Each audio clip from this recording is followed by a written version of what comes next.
It's been really exciting to be talking with the people who are here, who are just so inspiring, and your stories are inspiring, and you know, this is just, it feels like this is exactly where we need to be and the place we need to be, and it's the time for us to be having this very empowering dialogue. And this is sort of a microcosm, you know, of what goes on in a campaign. And if you're wondering what it's like to run for office, this is what it's like. It means having sort of nonstop, really exciting conversations with people about the things that really matter to us in our communities and at the level of whatever office you're running for. So it's really about having, you know, getting down to brass tacks about the crisis that we're facing and what's the blueprint for fixing it. When I first started to run, I didn't have much sense of the party. I had not been a member of the party. And actually I was recruited in order to run as a Green Rainbow Party candidate in Massachusetts. I had never been an active member of the party, and I was a little bit shy about promoting the party and didn't really feel like we had a party to promote at that point. So I was very focused on the issues and the issues alone. When the campaign was over, we were sort of right back where we started. And at that point, I began to get why it is that you have to build the party as you build the campaign. Otherwise, you are left sort of starting all over again. And I've run for office, I think, 5 times now. And it does become, you know, kind of one continuous thing, as I mentioned in the plenary session before, for those who were here, because running campaigns and building the party becomes, you get how they fit together. So I guess that is the first point to start off with, that building the party is really important because your campaign is only as good as the party. But it will take the party where it's at, and it will move the ball down the field. So by running a credible and organized campaign, by taking stands on the critical issues, your schools, jobs, taxes, austerity, the expanding war, the drones that are coming to all of our communities. 30,000 drones are predicted in the next 5 years here in the United States, as a matter of fact, unless we stop it, which we will. Yes. You'll find that you have an opportunity to talk about your local circumstances, and even if you're running locally, you can take an issue like drones. It is also, it's a global issue, it's a national issue, and it's a local issue. And you can ban drones from your community, and as communities, we can ask our legislators to likewise take a stand to ban drones, or to bring the troops home, or to downsize the military, and all the other things that we need to do. You know, we can take a stand for strong community colleges and for pushing back the tuition and fee hikes at our community colleges and making, you know, making public higher education free. We can be advocates for that and can so instruct our members, our trustees to those colleges. We can so instruct our representatives to the legislature to work for that, even if we are, you know, office holders at the municipal level. Municipalities can instruct their legislators to take positions that have a real impact on our communities. So it's possible, you know, for us to lay out a whole series of solutions, policy solutions, even at the local level. And we change the profile of the party by doing that. So we leave the party with a better image at the end of the campaign by bringing volunteers into your campaign because they want to keep their schools open, or because they want to maintain a public water district and not let the water system get privatized. Whatever the local issue is, you will bring people in on that local issue, and your job, to the extent you can, is to help people connect the dots, because it's very empowering to do that, and to understand that we can insist that our voices are heard not only locally but also at the state level and the national level, and that the Green Party is how we do that. It's how we get to critical mass, how we bring the issues together in a convergent, synergistic way, to be able to enact these solutions. So you can help connect your volunteers to the party. And how you do that is it's kind of a sensitive issue, and you need to have a feel for your volunteers in your community as to when you bring that in. You may have a lot of, you may have supporters who are not Greens. You may have supporters who are Republicans, who are Tea Party members, and who are Democrats. So you'll learn it's a very nuanced subject, and you don't want to go bashing the establishment parties, but you do want to point out the differences between the establishment parties, and I usually call them that, the establishment parties that are funded by the economic elite and which do, for better and for worse, serve that economic elite. And then you have an independent party like the Greens. And by the way, you may find your supporters among the socialist alternatives or peace and freedom. So you just want to think about who's in the room all the time, and remember that the press is in the room often, so the word will go beyond the room, and you always just want to use language that's unifying and that helps bring people together, but that does nudge people towards the Green Party, and you want to be able to stand up and say good things about the Green Party. And it took me a couple campaigns before I learned that I had to do that. If I didn't do that, then you really run the risk of the campaign ending and boom, you're right back where you started. So you are the human face that draws people in. People don't like political parties. They're used to being betrayed by them, stabbed in the back. Political parties are, it's like the worst demon out there. But the Green Party is different. People don't, and the Green Party and many of the people parties of the left, the non-corporate funded parties, are very different. But still, the reputation for parties is quite radioactive. So you have to be very nuanced about introducing people to the Green Party. But to just make sure that that doesn't get left out, you want to be sure you do that. There are all kinds of other specifics. You will enlarge the database. You will bring in funders. All the things that you do to build your campaign, you can think of the party as the repository for where those things stay alive. So it's not like you've gone to all that work and then just kaboom, you throw it away. It contributes to the building of those databases and volunteer power, et cetera.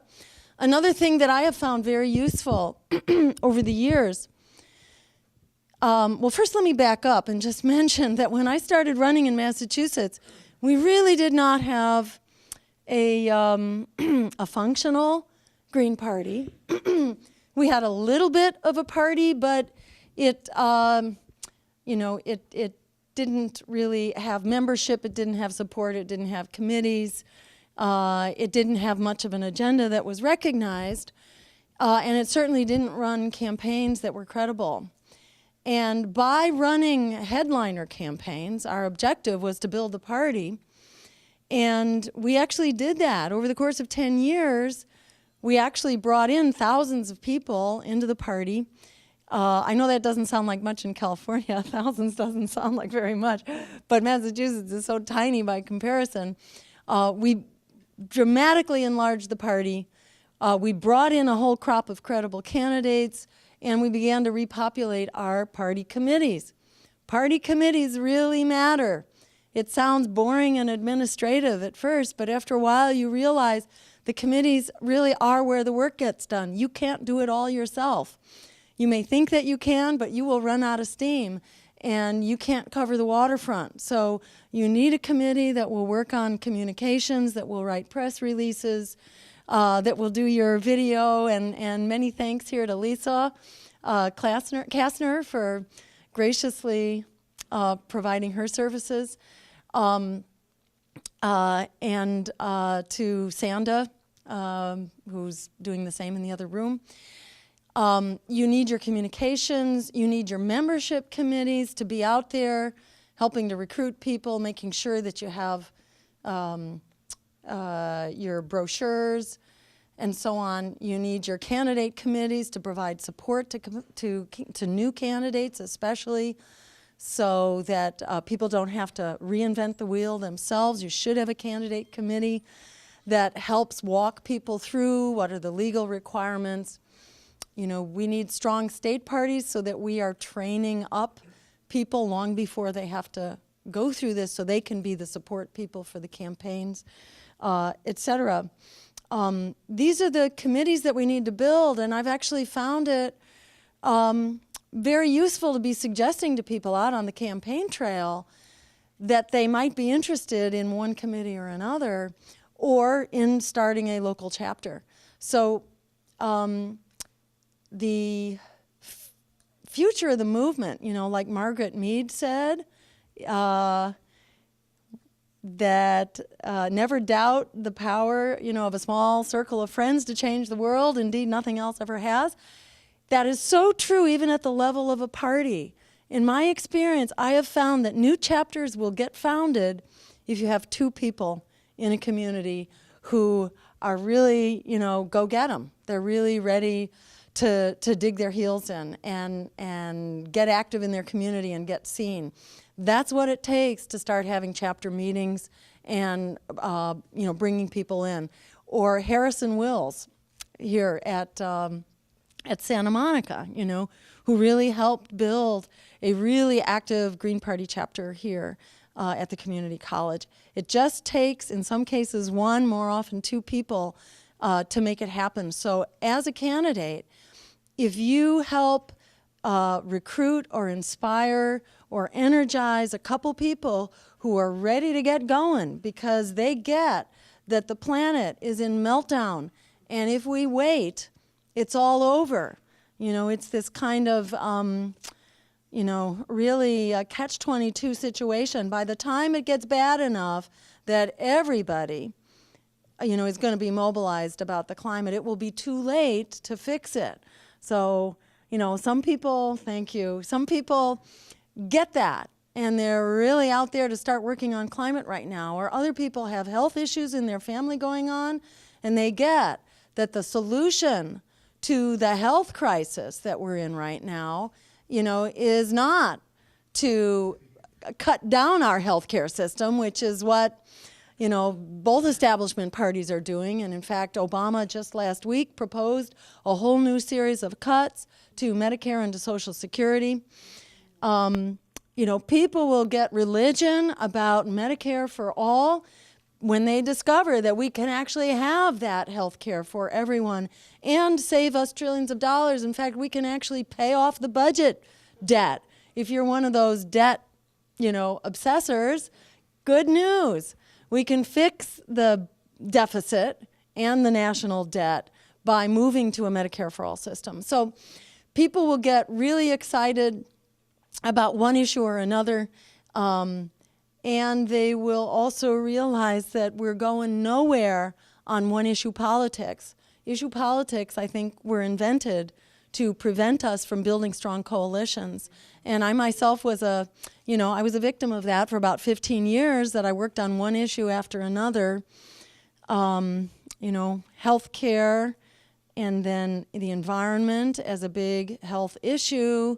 And then I went back to single payer, and then I worked on campaign finance reform, and I worked on jobs and minimum wage, and you name it, I worked on that campaign. And I just realized, they've got us running in place here as fast as we possibly can, and we're moving backwards, even while thinking we are running, we're actually moving backwards.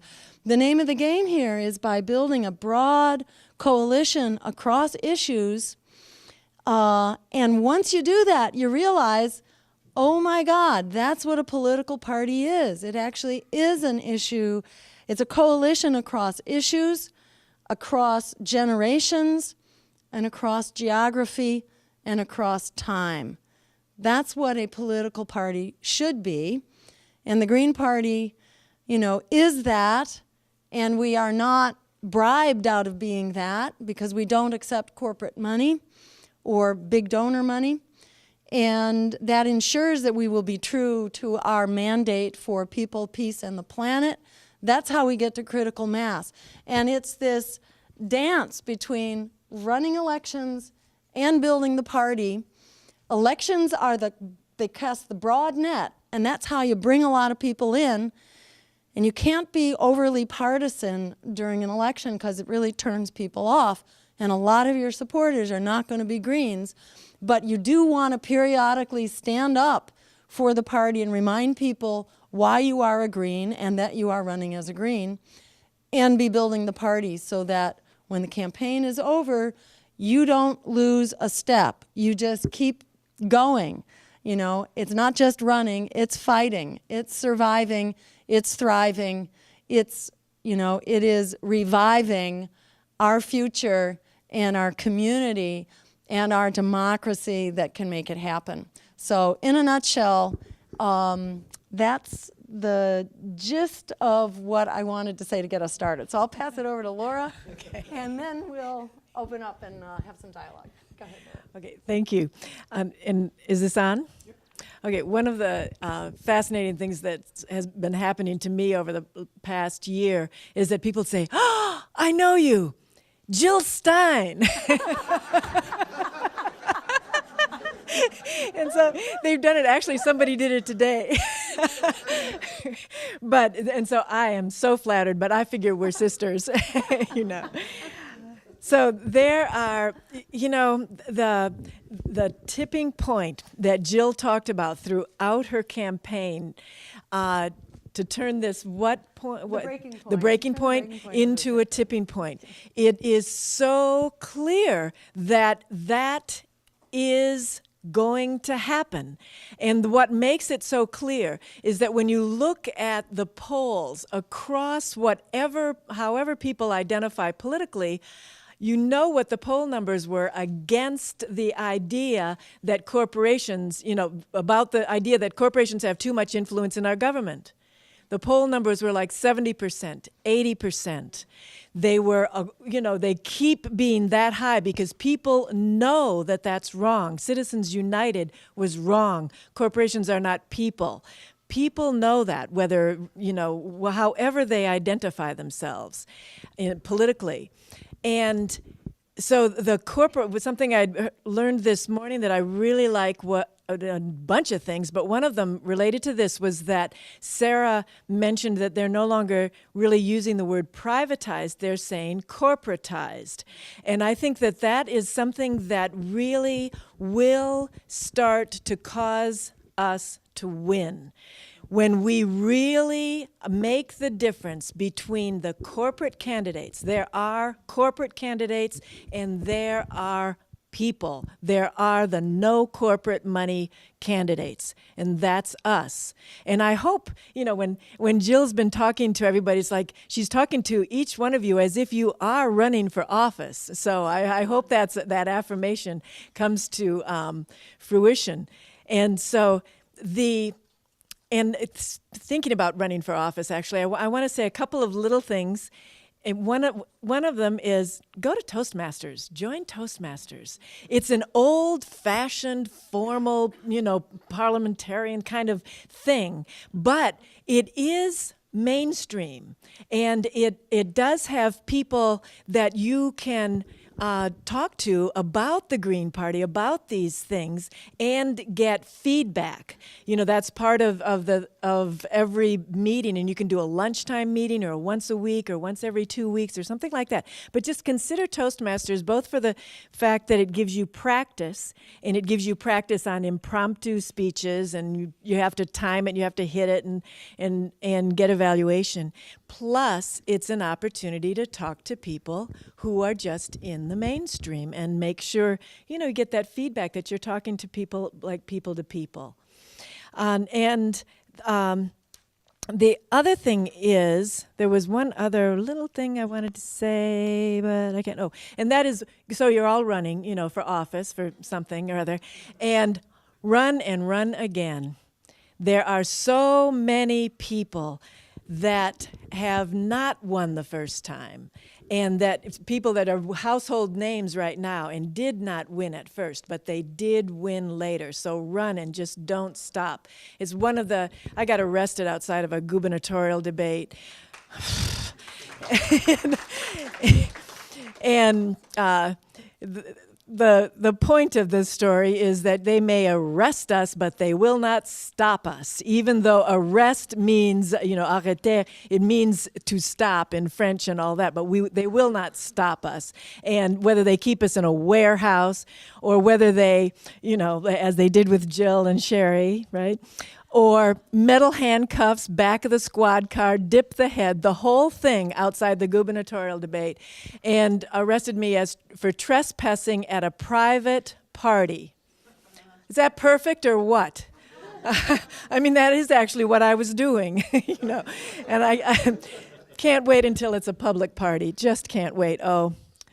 So what, Mike's bringing the long hair version of Laura Wells.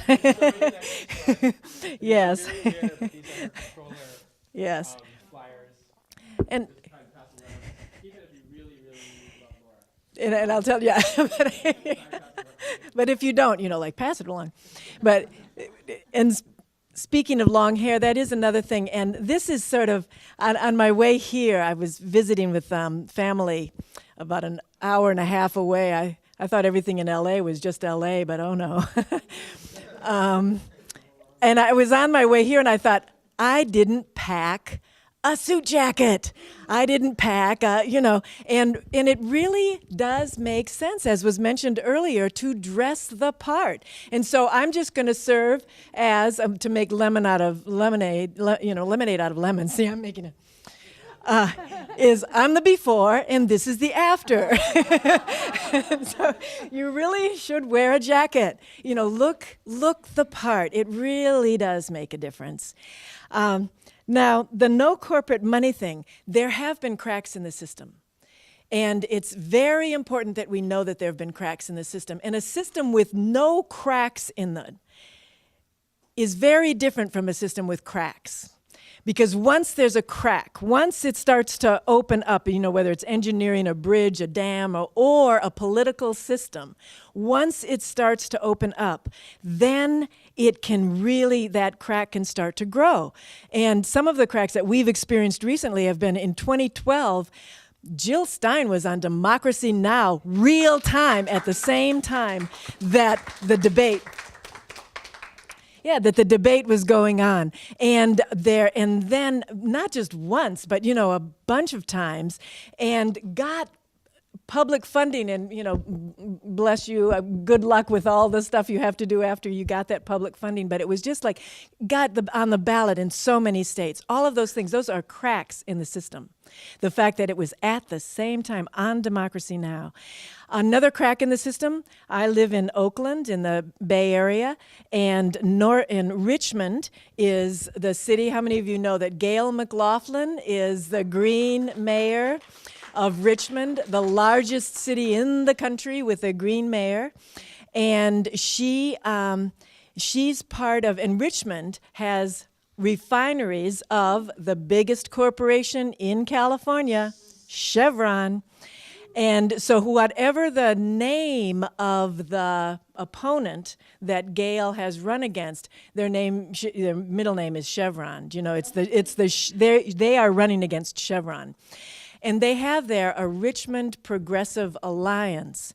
And it's Greens and Democrats actually running together, pledging to take no corporate money. So they're really making the difference. And they have won.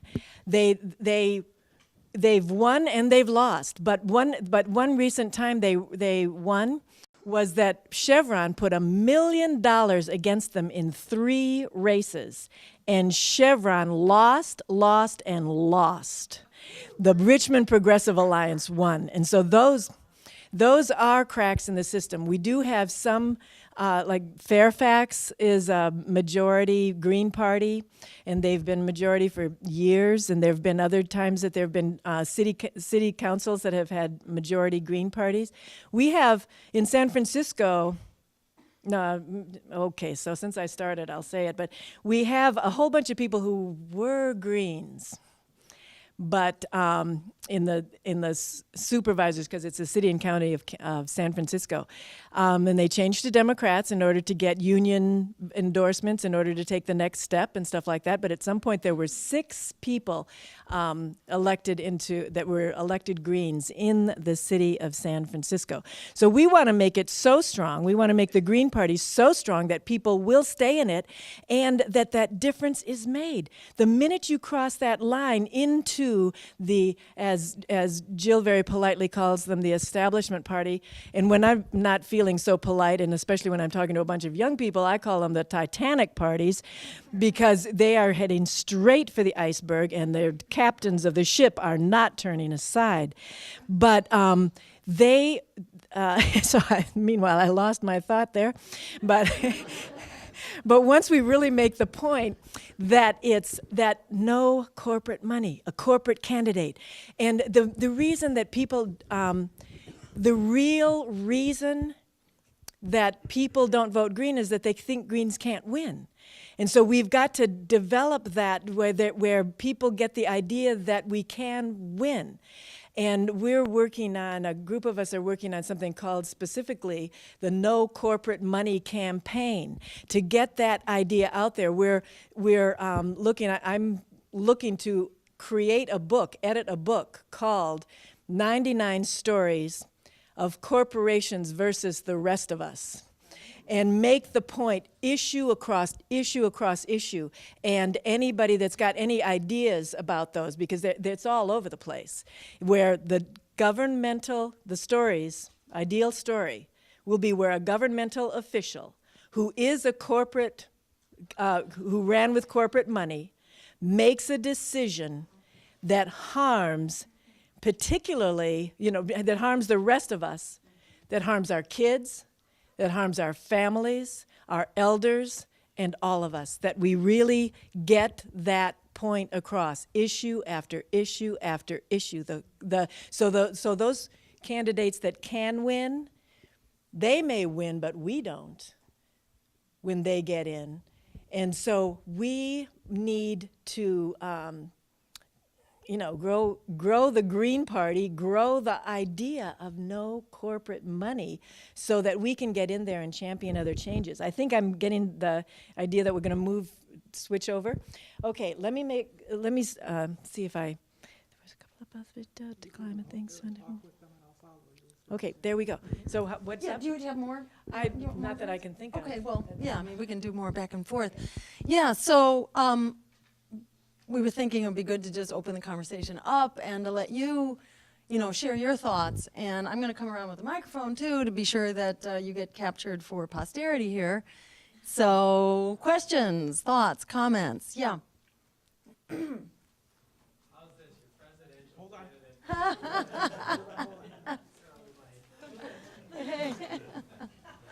Okay. Yeah.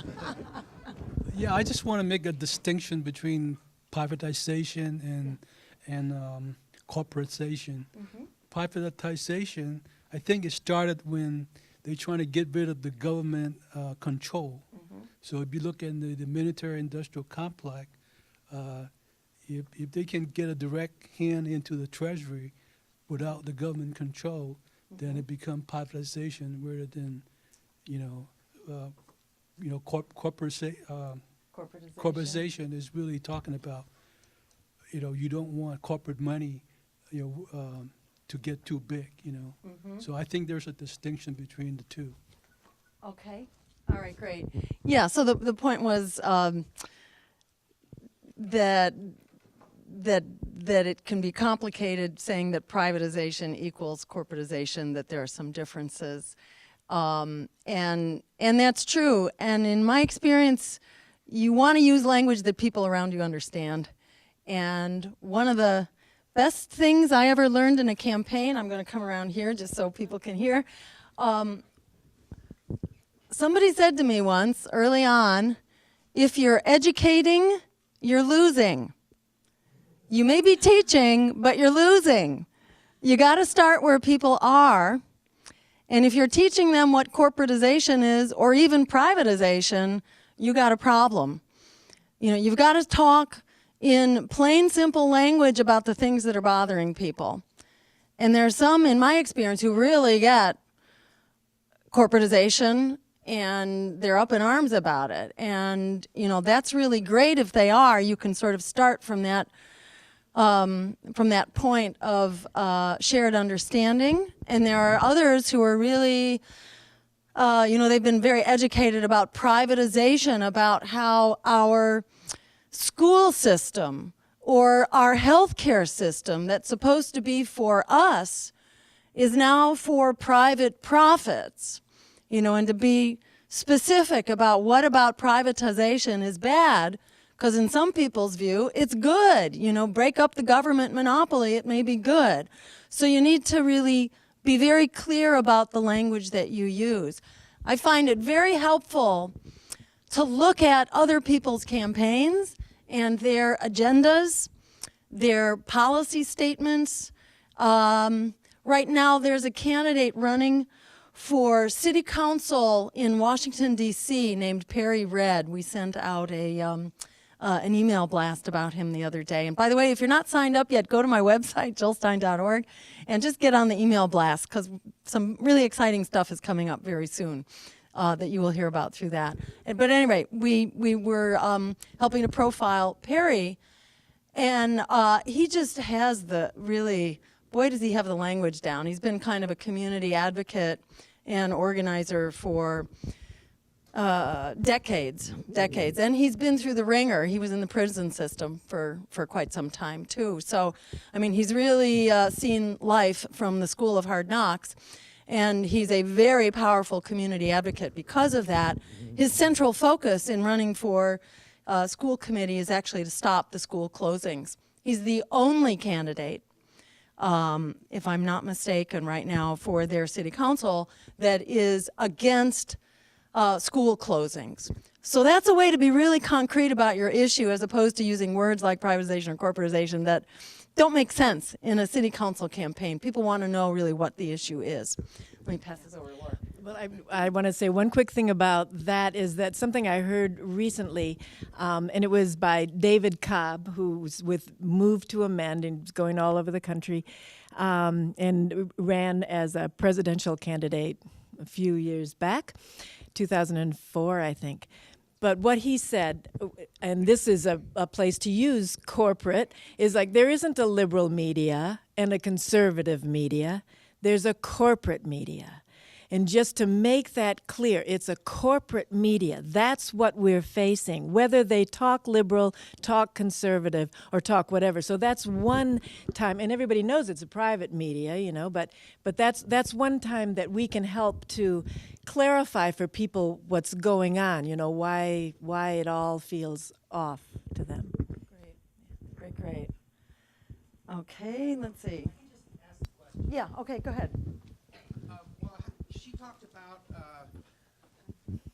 holding these candidates accountable who've taken corporate money. Yeah. How do you find out if they've taken corporate money? Okay. Yeah, Center for Responsible Politics is one site. Most, legislative campaigns and higher campaigns and many large city campaigns require public disclosure. And so you can find out on your campaign finance watchdog website for your state. Whoever the body is that you would report to as a candidate, they have to publish those results. If they're collecting data, they have to publish them. So you can actually get donor lists right off the website. And then if it's larger campaigns, yeah, then like Center for Public Integrity and stuff like that, opensecrets.org, there are a number of websites that follow them. OpenSecrets.org, that's one of them that I was trying to think of. And also there's MapLight, which I heard about on the radio. I haven't had a chance to look at it yet. But evidently what it does is it makes those links between the campaign contributions and the decisions that people are making, whether it's on the climate or letting that stupid little GMO thing into the budget bill and things like that. So MapLight. And here in California, apparently what they're doing it for is the U.S. and the state of California. So check that out. MapLight, M-A-P, MapLight is what I heard on the radio. M-A-P-L-I-G-H-T. But I actually heard it on the radio, and Mike's going to check it out and let us all know. Great. MapLight.org/California. M-A-P-L-I-G-H-T. Great. Thank you.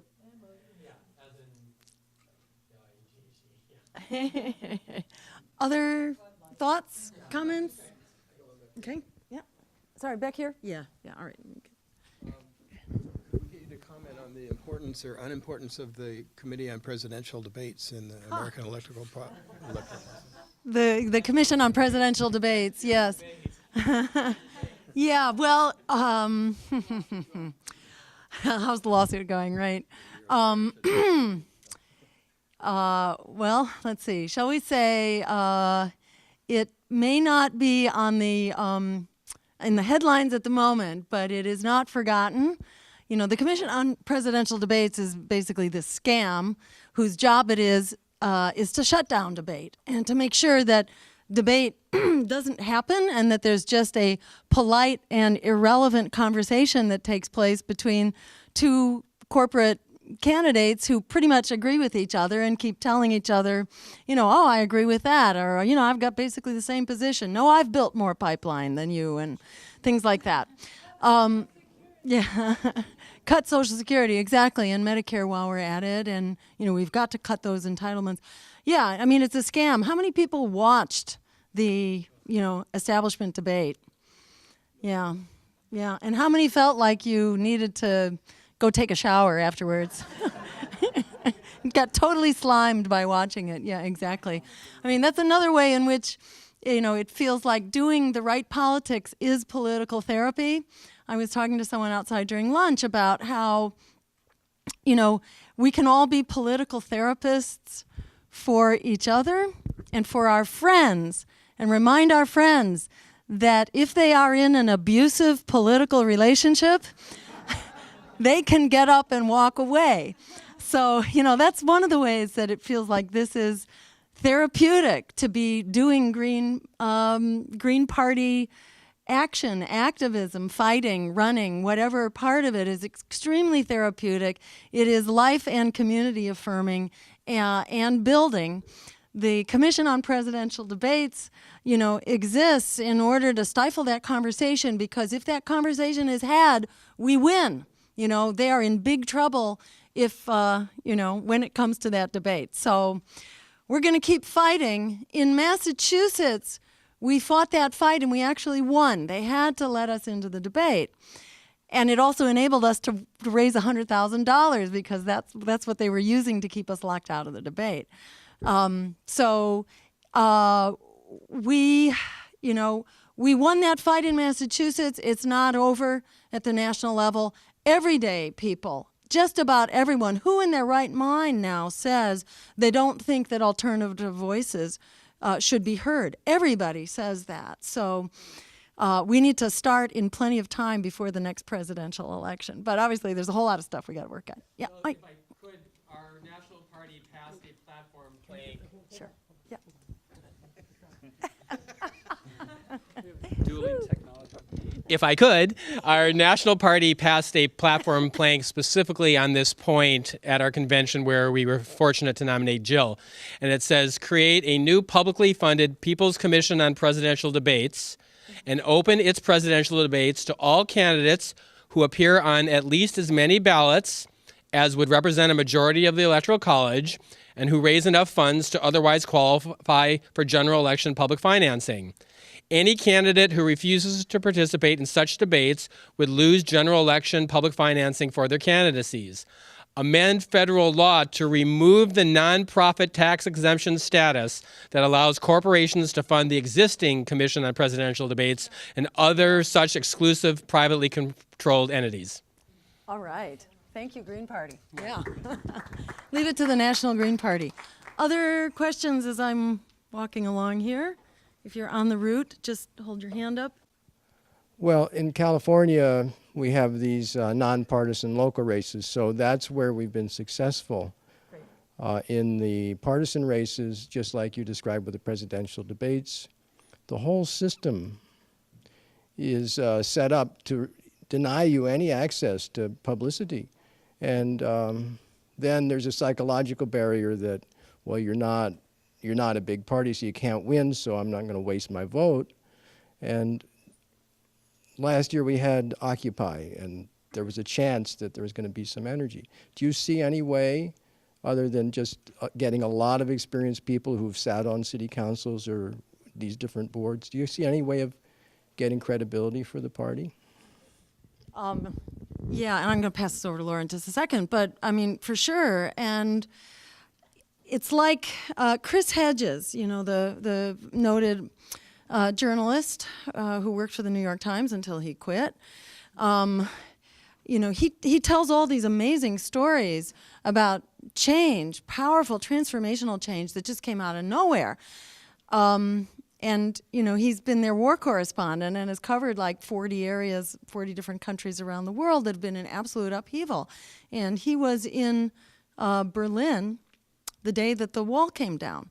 And he said on that day, the advocates for democracy were saying, well, maybe in 10 years, you know, we're going to keep working at it, maybe in 10 years. And that night, the wall came down. So when a system is being basically consumed from within by a cancer of corruption and, you know, and just complete, I wouldn't even say lack of integrity. It's far worse than that, you know, an incredible predatory mentality. You know, it has basically eaten itself to death from inside, and it's going to collapse. The only question is when. And by our having credible campaigns and by running and winning local nonpartisan races, we begin to build the you know, the structure for taking power when it happens. And I also want to mention that Occupy is a really important case in point, because when Occupy began, it was like, oh no, you know, we don't want candidates here. You can be here, but not as a candidate. By the end of the campaign, it was more like, this is pretty interesting. I think I'm going to get active in your campaign. And now we have whole Occupy organizations that are hosting green candidate trainings. In Texas, they ran a whole bunch of candidates who were Occupy candidates running as Greens. So Occupy has come to understand that they are in the target hairs, and they cannot afford not to use any tool at their disposal for taking back, you know, democracy, justice, and our future. Laura, did you want to jump in about how we fight this? Well, something that I wanted to say that relates to this is, and to growing the Green Party, is that if somebody is able to do something, if you ask them to do something and they're able to invest themselves, then it's amazing how often that will grow. Like if you ask them to register green and they go, you know, I've been thinking about it, and they do that, that is a lot of, that empowers them. Or if they donate, you know, or if they do something like that. So that even just asking people to register asking people to run, asking, empower, empower, empower. And the other thing I want to say is that I believe that hope is actually an essential human nutrient. And so you've got to feed yourself some hope, because there is a lot out there that can make you feel like there's no chance. And that's what they want us to think. The group of people that knows more than any other group of people how powerful people are is the 1%. Ironically, they know. They know much more than we know. That's why they're trying to do everything they can. They know how powerful elections are too, which is why they're trying to convince people not to vote. And so I want to say that in order to feed my hope, I live really simply, like bikes, buses, and buddies. I live in a community house so that every once in a while I can take a trip to Latin America. And so on Tuesday, I'm going to Venezuela. They're having the elections. Give me your email address so that I can send you a blog I wrote about 10 things I learned from Hugo Chavez. But they're going to have elections there, and how they turned things around. 20 years ago, they looked as desperate, more desperate than things look here. Now, granted, they weren't the empire. We are the empire, and that brings its own challenges. But now, in the past 20 years, before Castro was the only president that really wasn't the U.S. first choice, and now there have been a dozen presidents, not the U.S. first choice, 3 brand new constitutions in Ecuador, Bolivia, and Venezuela. And so I'm going to go and train to be an election monitor in the best election system in the world, according to Jimmy Carter, which is in Venezuela. But go to VenezuelaAnalysis.org. Find out about Richmond. Go to RichmondProgressiveAlliance.com, because that's where Gail McLaughlin is the mayor. Go find out about Iceland, where actually some Occupy activists took over. They said, que se fueran todos, that everybody get out, and then they actually got elected. Find those things and feed ourselves with those examples of hope, because there is hope. And just as Jill has said so beautifully during the entire campaign and even now, that tipping point, that crack, believe it, because it will happen. Thank you. A couple other, I'll get back to you over there in a second, over here. How you doing? I'm Alex Walker, and I'm one of the LA Greens. The greatest, and I asked this question before, the greatest political challenge, I think, in the state of California, even for the establishment parties, is California's immense diversity. And I wish you guys, and I know Laura's had direct experience dealing with this, and I also know a little bit about the history of why the Massachusetts Green Party became the Massachusetts Green Rainbow Party. I would like you guys to comment a little bit on how to address the challenge of our diversity, and how to deal with the what I say, the lies that have been told about the Green Party in certain communities of color, and how you counter that without falling into the trap that I sometimes do. I confess, I sometimes get loud and a little bit pushy in my Green Party partisanship. So I need to know the techniques that you use to get past that problem in a nice way that's firm but effective. Great. And that's a really critical challenge. I think in many ways that's the challenge of the nation. As a diverse nation, diversity sort of becomes the victim of, of this predatory economy that we have, and this, sort of plutocracy, oligarchy, whatever you want to call it, where the powerful rule. And there's this terrible convergence of racial and cultural disparities with economic exploitation. And so we're in a position now where communities of color used to have on average, or the average family of color, Latino or African American family, used to have 10 cents on the dollar for every white family, for the average white family. It used to be 10 to 1. And over the last 6 years or so, You know what happened to that 10 to 1? It became 20 to 1. The 10 cents on the dollar dropped down to 5 cents on the dollar, in part because unemployment hit low income and communities of color hardest, and also because the housing crisis hit low income communities. I saw a staggering statistic the other day. I think it was actually from like the Federal Reserve or from the Pew Trust. You know, it had just impeccable credentials to it. But that statistic was that in the economic wipeout of the last several years, communities of color lost on average 90% of their accumulated wealth, largely because of the housing crisis. So this really is, it's fundamental to fixing what ails us. That and the generational crisis, whereby young people have been locked out of a future, locked out of jobs, saddled with debt for what ought to be a public right, which is education. It's racial and economic, racial and cultural disparities compounded by generational disparities that have just been locked into our economy right now. And I think as Greens, it needs to be very much in our DNA that we are about fixing that. And that has everything to do, in my experience, with building trust, being there, showing up, understanding that the campaigns need to be coming out of these communities, that they should not be brought to them, they should be coming from them, that we need to be there supporting candidates in those communities. And we're making a real effort to do that in Massachusetts, in Washington, D.C., in Chicago. We have really exemplary candidates from the Latino and African American community who can articulate the green agenda better than anybody because they are living the environmental justice agenda, environmental and economic justice agenda.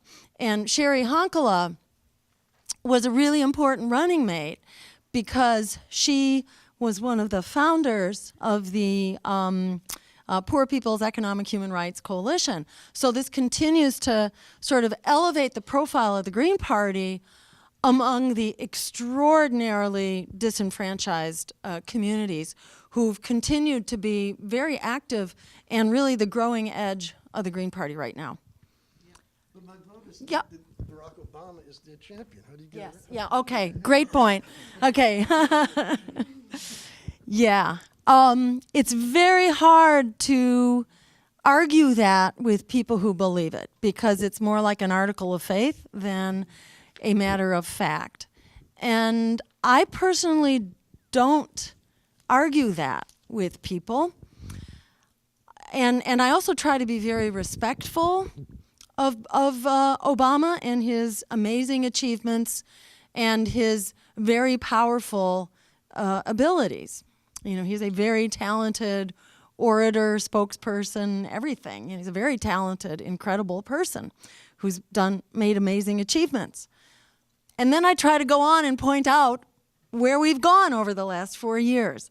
That while he's he may be just an exemplary father, husband, human being in so many ways, for better or for worse, our policies coming out of that White House are not moving us forward. And in many ways, I try to recite the litany. Whatever issue you look at, we've seen the Obama White House basically embrace the policies of George Bush and in some ways get even worse. The bailouts for Wall Street, the continued offshoring of our jobs, the expansion of the free trade agreements. Who's leading the charge against Medicare and Social Security? It's continually been the Obama White House. The expansion of these wars for oil, which have no end, and now we've got drone wars going on all over the place, including many that we don't even know about. We're not, who's counting, The attack on immigrant rights, there's another very difficult conversation because he says the right thing sometimes, but if you look at the track record, it's horrible. And in his first 3 years, he had deported more people than George Bush did in his entire 8 years of holding office. And this whole draconian secure communities program, which is anything but secure, has been really essentially driven by the Obama White House and is still going full bore. And the supposed, truce and Monsanto, to say the least. But even before going to Monsanto, on the immigrant, the resolution for undocumented immigrants, I mean, it looks worse and worse the more details that we hear about it. It's beginning to look again like a guest worker program and a two-tiered citizenship status, basically. And forever deferred even. At first blush, it was a very deferred kind of citizenship. You had to leave, and then hope that you could get back in line. And by the way, go to the end of the line. Don't matter that it was U.S. policy that forced people to migrate to this country to start with if they were going to keep their families from starving. NAFTA put 1 million Latin American farmers out of business. So we gave them a choice, starve or migrate. People don't choose to migrate and leave their families and their communities, voluntarily. This is an economic refugee issue. If you want to fix it, repeal NAFTA. Let's create fair trade and real economic development in this country and around the world. NAFTA screwed working people in this country and screwed working people across the border. That's how we solve it. It's such a charged conversation, though. I don't try to push that on people who are sort of locked in to their thinking about it, but, try to find common ground and then try to work with other people in the community who can create this discussion in a much more balanced and rational way than someone outside of the community. But again, I'm finding increasingly people are waking up and they're starting to move, even without being nudged. People are getting what's going on. Other questions, comments? Over here. Yeah. We're at time. Okay. All right, great. Last question. Okay. Yeah, Christy. Okay. So let me try to figure out how to say this. So I guess starting from personal to a bigger concept. Yes. So when people know that I studied biology and I'm an environmental activist, they suddenly give me tie-dyed things and things with peace signs. So in talking about how to build the party and also be able to build your campaign, how do you get away from this kind of derogatory stereotype that we're hippies and not as credible as other parties?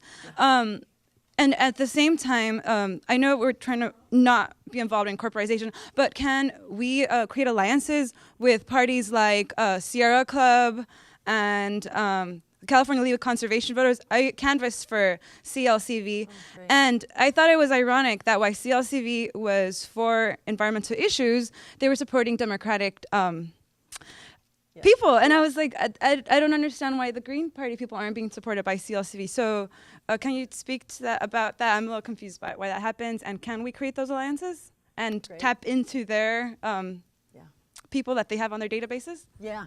Okay, really great questions. On the stereotype, I have to say I find it happening less and less. Not that it still doesn't happen, especially on a local level, but as we run credible campaigns, and if you as a candidate are really ready to argue the issues, that you're going to blast through that stereotype really quickly and people aren't going to use it against you. They're going to just try to pretend you're not there.